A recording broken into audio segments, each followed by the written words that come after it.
Thanks everybody for coming. It's a beautiful day in Nebraska. We appreciate you traveling in here. Bob kind of gave you the overview, and we're really breaking this up into three different parts. The past, that's what I represent, what we did do, and my gray hair. The present, and Laura and Cheryl, Laura with Midwest Housing and Cheryl from DED are going to kind of talk about the present, the state of workforce housing and opportunities. And then wrapping it up, we got two experts, one on the development side, Dave Rippey, and Mike Bacon from Gothenburg, who is a TIF attorney expert, and he's going to talk about that. So kind of how this all got started, just to kind of lay some foundation. Back in 2015, Richard called me and he said, we got an issue. He goes, we got a bunch of my bankers telling me that jobs aren't getting filled in communities because there isn't enough housing. So if you kind of reflect back, after the meltdown, things just kind of died down and everybody got in their foxhole and was really protective and not much was going on and so forth. So what really was the issue? Jobs were going unfilled. And what we concluded out of that was, if we don't do something, some of these jobs are going to go away.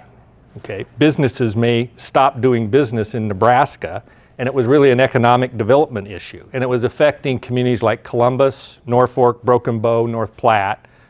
I know in Columbus and Norfolk, I think there are over 2,000 open positions with manufacturers in those communities. And if you start doing the multiplication on that, even if you fill up half of them, at a $40,000 a year job, and then you do the multiplier on houses and spending, that's quite a bit. So our conclusion was, jobs need beds.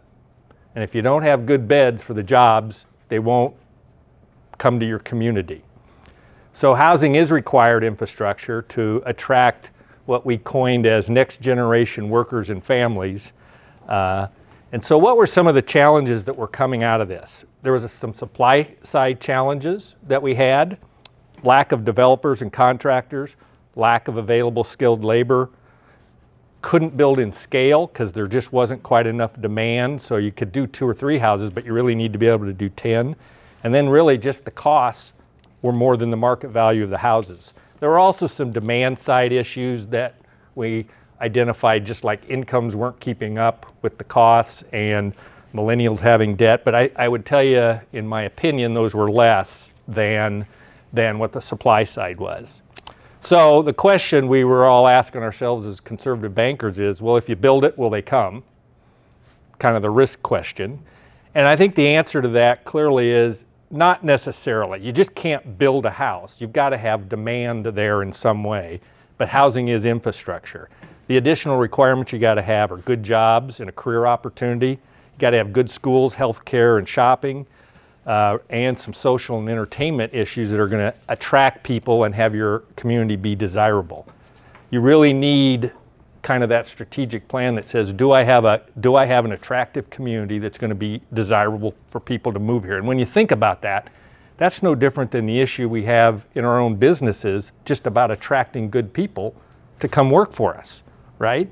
You got to have a good company that's attractive to them, pays well, has a good work environment, etc. Well, the community is really the same way. So our task force goal was to stimulate market rate and workforce housing in rural Nebraska communities, both new and rehab. And our emphasis was on those communities with unfilled job opportunities.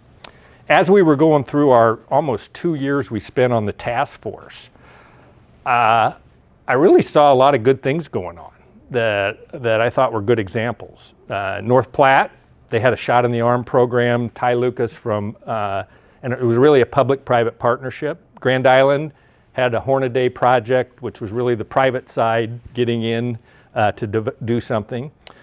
Stuart Fox out in Broken Bow, he pulled his whole community together and did 3 housing projects really based on Becton Dickinson job opportunities that they wanted to expand there. Schuyler had a great public-private partnership to build a new YMCA, which is really an amenity, but again, that keeps people in your community. And that was between the School Foundation and Cargill Corporation that donated a bunch of money. So you had philanthropy. And one of my poster childs for just consistently doing this is Stuart, Nebraska. They just received the Lender of the Year award from the Federal Home Loan Bank, but they've had a consistent long-term strategy about housing since the 1980s, and their town is growing up there. So in my opinion, as I looked at this, the consistent ingredient for success was local leadership and a shared community agenda. If you don't have those two things, you can get paralyzed and stopped. And I saw communities that were operating that way. But if you overcome the resistance, and there will always be resistance to doing some of these things, you can succeed. So again, this is my personal opinion, but I really identified in my own mind 5 key attributes for a successful and healthy community. They're really sustainability attributes. The first one is, as a banker, I said, you got to have jobs and a career. If you don't have income for people to sustain their family, you probably don't have anything in that community, and most of those communities end up shrinking. The other thing is you need good infrastructure in the community. You need roads, you need utilities, you need healthcare, you need government services, you need housing, you need good schools, and you need social services. What else do people want? They want a quality of life.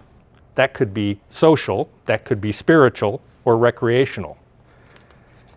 And the fourth and fifth things are the things I already talked about. You got to have a shared community agenda that you're going to go do something, and then you got to have collaborative and competent leadership to make it happen. And the public and the private sector have to cooperate, particularly when the private sector can no longer do it economically.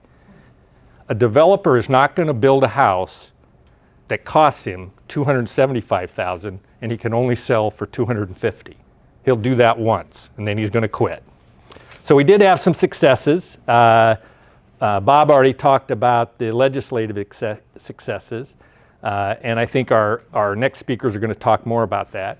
I would tell you, I think the task force was really kind of the foundation for Blueprint Nebraska. How many people in the room have seen that report or started to read it? Quite a few. That's much more expansive and comprehensive, but housing is one of the foundation points of it. And I think we developed, just by the attendance today and doing this webinar, that, hey, this is an ongoing requirement. This isn't something like you just go spend money on once and get it over with. So as you're listening today, I'm going to encourage you to consider a couple questions. What should my bank's leadership role be in our community around this issue? If we don't jump in and lead, who will in our community? Who's better qualified?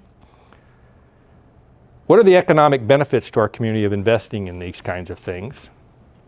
And then again, on a more personal organizational basis for the bank, what's the benefit to the bank's franchise value of investing in this activities, and what are the risks if you don't?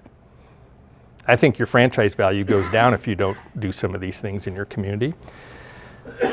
Finally, we're going to talk about what are the credit and investment risks I need to be aware of to avoid the problems. I think that's probably the big issue of fear of the unknown, and if we can overcome some of those things, it's not risky to do TIF if you know how to do it right.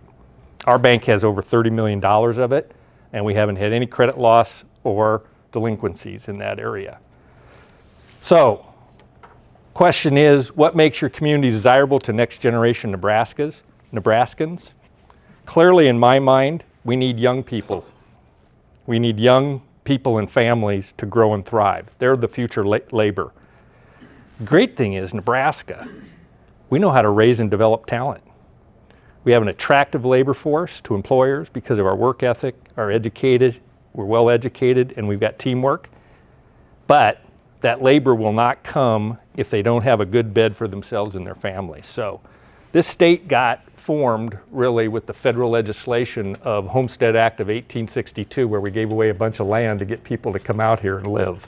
And the railroads helped make that happen.